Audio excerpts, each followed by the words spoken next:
¿Cómo fue empezar y hacer teatro durante la dictadura militar? Bueno, en principio yo no tenía ninguna relación con el teatro. Eh, Me gustaba el cine, pero venía y vivía en un medio y en una familia muy humilde y nunca había tenido ¿Sos de acá de La Plata? de Berisso, De Berisso. que tiene su ¿Qué? historia. Sí. Pero no tenía ninguna relación con ninguna actividad artística. Eh, militaba en un partido, Vanguardia Comunista, Mm. un partido que luego se llamó Partido de la Liberación, que todavía existe. Y el proceso militar me encuentra justamente en eso, militando. En ese primer año, entre el 76 y el 77, este partido, que es un pequeño partido, se desbanda. Su militancia en esta zona era, salvo raras excepciones, casi universitaria. Eran los responsables.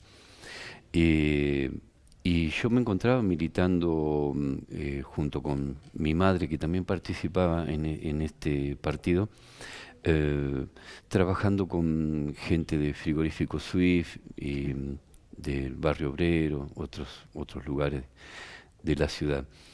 El golpe, bueno, fue muy duro, obligó a todo el mundo a replegarse. Que tenías poco más de 20 años en ese Sí, momento. un poquito más de 20 años, 22 años. Ok. Eh, me obligó particularmente, personalmente, a replegarme, a seguir militando de otra forma. Básicamente se habían cortado las relaciones con mis compañeros de militancia y lo que hacía en ese momento era, junto a otras personas, ir buscando am, a personas que conocía o que tenía referencia, que supieran que hubieran desaparecido, que se los hubiera llevado el ejército o algún otro sector. Eh, y, y bueno, eso hizo que empezara a aflorar en mí otra necesidad expresiva. Uno tenía ansias de mostrar en el escenario lo que sufría, lo que vivía, lo que sentía que estaba pasando. En el contacto con el público, cuando después de la función podíamos quedarnos a charlar, cosa que tampoco era fácil.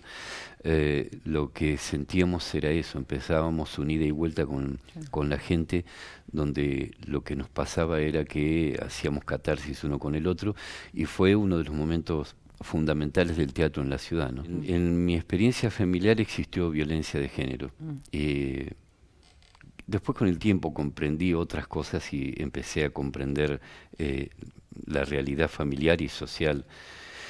Yo tenía serios problemas con mi padre, que era alcohólico y que era una persona, a su vez era un trabajador, pero un trabajador que había comenzado su vida de trabajo a los 6 años, en medio de la miseria, cosa que sí no entendí en ese momento. Entonces, lo que me pasó en mi adolescencia fue que, en algún sentido, yo odiaba todo lo que mi padre podía querer, y entre esas cosas estaba el El peronismo. peronismo. Pero bueno, creo que eso es algo que pude superar con el tiempo, por eso digo que lo personal y lo político se mezclan.